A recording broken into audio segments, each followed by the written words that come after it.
Real slow. Stop! One message I get a lot is people asking whether or not the truck is too big and if I regret going from the 4Runner to a full-size truck. So today I plan on answering that question. So we're going to be taking it out on one of my favorite trails here in Kentucky.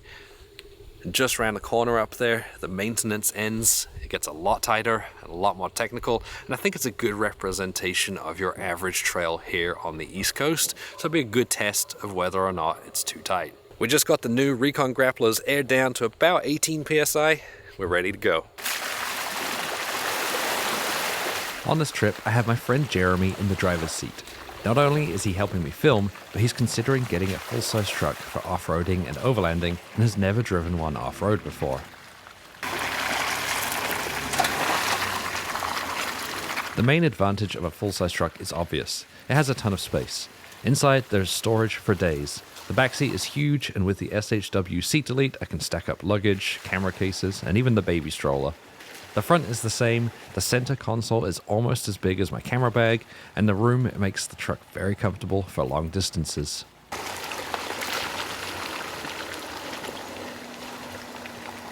In the back, the wider and longer bed means more storage again, or in our case, a larger living space when using something like the AT Habitat.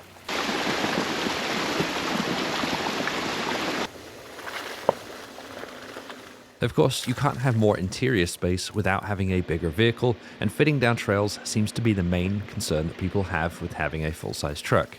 It's definitely wider and longer. Fitting through narrow gaps is more of a challenge, it takes longer turns, and has a much worse turning circle than a mid-size truck or an SUV.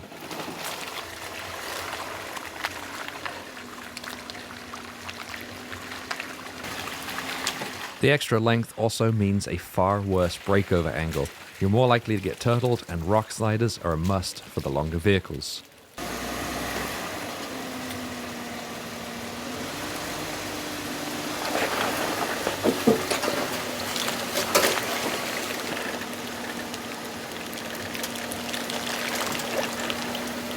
The bigger hood also makes it more difficult to see what's going on ahead of you. I could use the camera here and see when the front wheel was getting ready to drop over that drop off, so that came in handy to let me know when to brake and how to ease into the drop, because you can't see the front wheel without it. Can't really see over the hood too well.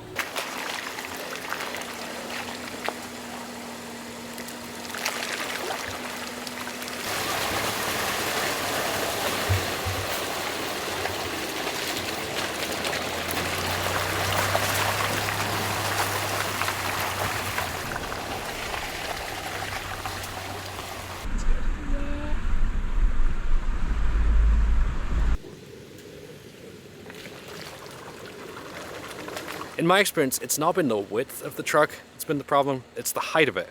With the Habitat, that truck sits at about 8 feet tall. By the way, the Habitat is for sale. If you're interested in getting one for a 5.5 foot bed, full-size truck, I'll put a link in the description so you can go check out the details. But getting under things like this has been the challenge. I don't think we're gonna make it. There is a bypass, but we're gonna try it anyway. Keep coming around. Real slow. That's all I'm trying. Yeah, turn a little bit. See what that does. Alright. Nah, we're not gonna do it.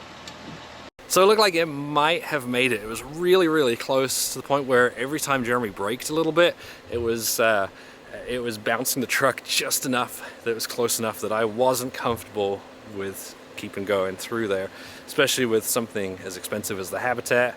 Especially when I'm trying to sell the Habitat. You know, I don't want to tear it up. So we're gonna take the bypass.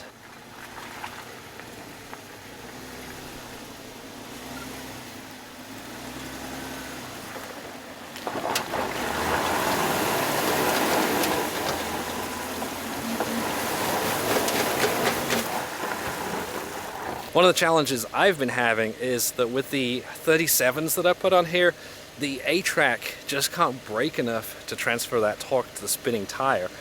So the solution to that is don't be an idiot and put 37s on like I did, or upgrade the brakes. I think I'm going to switch to some power brake options, but in the meantime he's locked it, which hopefully solves all the problems anyway. I also think that Jeremy's not quite used to how A-Track works, so was giving it a little bit too much power and was overwhelming the system. With the locker engaged, it made it up with no problems at all. I found myself preemptively using the locker a lot more in this truck than I did the 4Runner.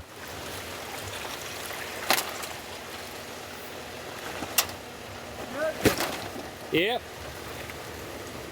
I found it takes a lot more modifications to take a full-size truck through the same trails I took my 4Runner and Jeep through. While the Tundra can do this trail, I wouldn't want to have done it without the front and rear steel bumpers to make up for the worst approach and departure angles. If you want to see everything I've done to the Tundra, I have a build page and most of the mods are available for sale on revereoverland.com. I'll put a link to both in the description.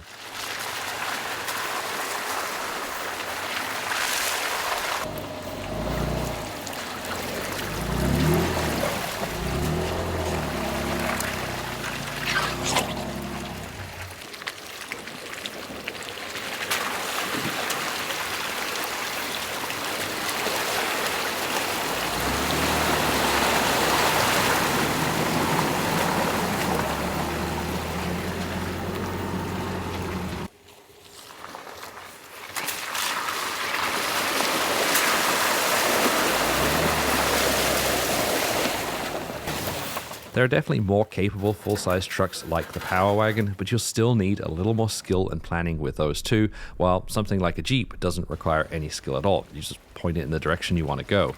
If wheeling is your priority, then full-size may not be for you.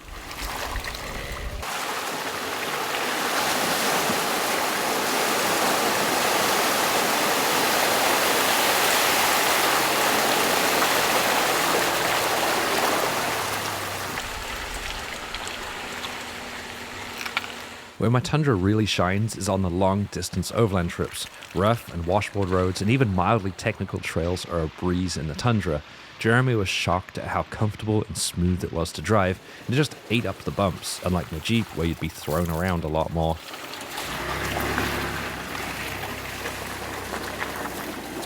Another advantage of a full-size truck is the higher payload, especially when you move into the 3/4 ton trucks and above. This is great for longer trips where you want to take on more stuff or where you want a camper topper to live out of. While I'm probably pushing the gross vehicle weight rating of my Tundra, a similarly built Tacoma or Gladiator would be way over.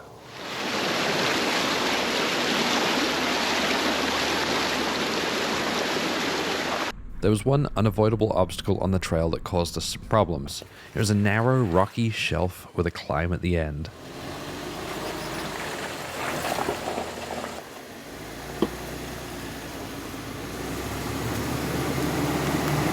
Stop! The combination of the truck's width and the poor turning circle had us hitting the ledge.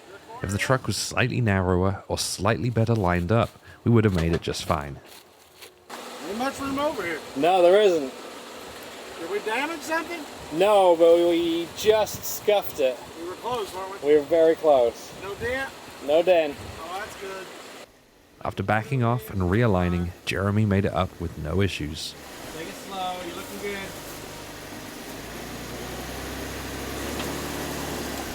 Looking good. Alright, you're clear, you can go to the right.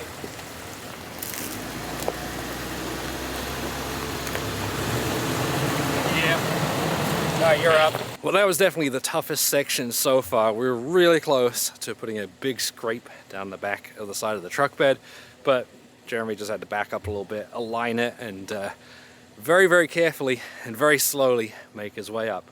I think if the truck were much wider, we would have struggled. I think what happened is we was already close to that side, but once I started climbing up out of that ledge, and it slid a little bit to the passenger side and hung up on that fender back there. Because they all come with twin-turbo V6s, big V8s, or torquey diesels, full-size vehicles have the power to deal with the extra weight of modifications and camping gear that we load into them. Where my 4Runner would be completely overwhelmed by the slightest hill or the Jeep screams up to highway speeds, the much heavier Tundra can cruise along with the cruise control set to 80 all day long without the slightest issue. Of course, the 4Runner is notoriously underpowered and poorly geared, and the Jeep's 3.6 is noisy and underpowered too. Something like a GX 460 or diesel or 392 Jeep won't have those problems, and I doubt the next generation Tacoma and Land Cruiser will either. One advantage they won't have is the towing capacity though. I never bought the Tundra for towing, but it has come in very useful several times. In the Overland Movie 2 that I just put out, I had to tow a friend's Jeep to be repaired. The Jeep and trailer together weighed around 10,000 pounds. Other than the Rivian, you just can't tow that with a midsize. The point of coming out to these trails was to obviously test out the truck and see how it does in the more narrow conditions, but I also want to test out the tires.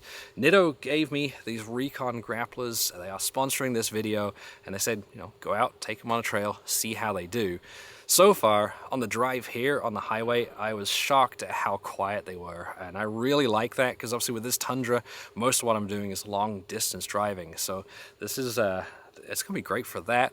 But I also want to test them out in the mud, and I feel like the last trail wasn't muddy enough. There was a few mud pits, but it wasn't very sloppy. So this trail, the second one of the day, is Pumpkin Hollow, and last time I came up here, there were deep, sticky ruts going up a hill.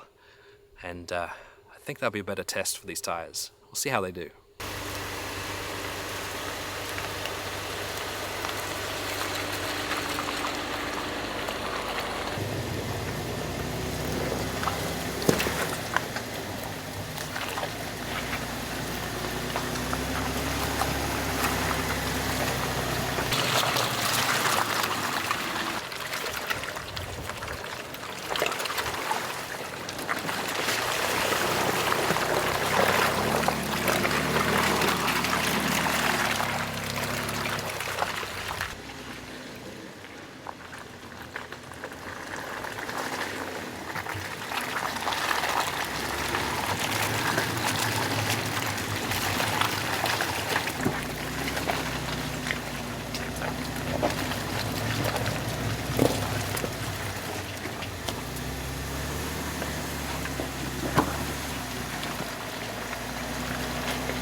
Well, so far the truck and the tires are just walking up this muddy slope.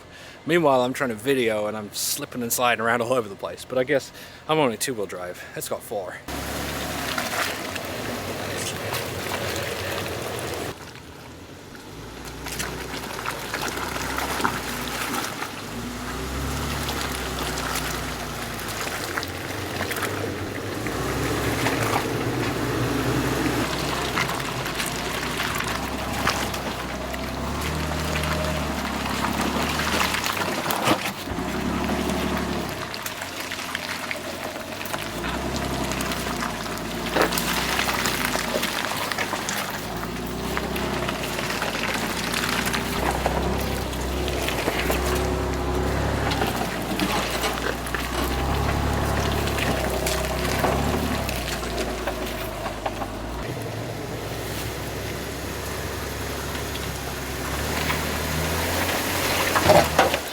You're good.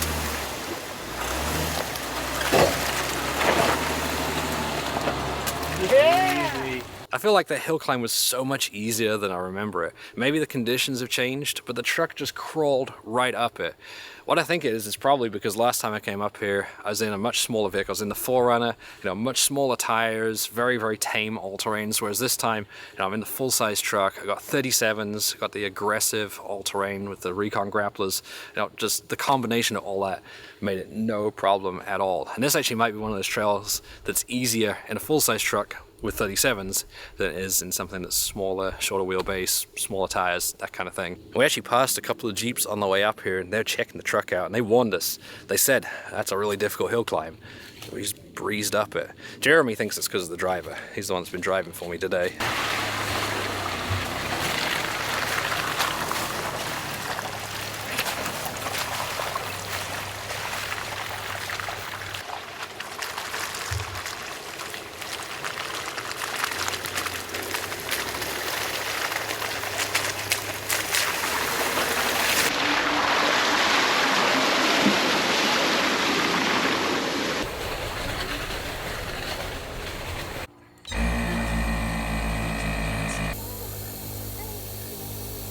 This was Jeremy's first time driving a full-size truck off-road, so let's see what he thinks.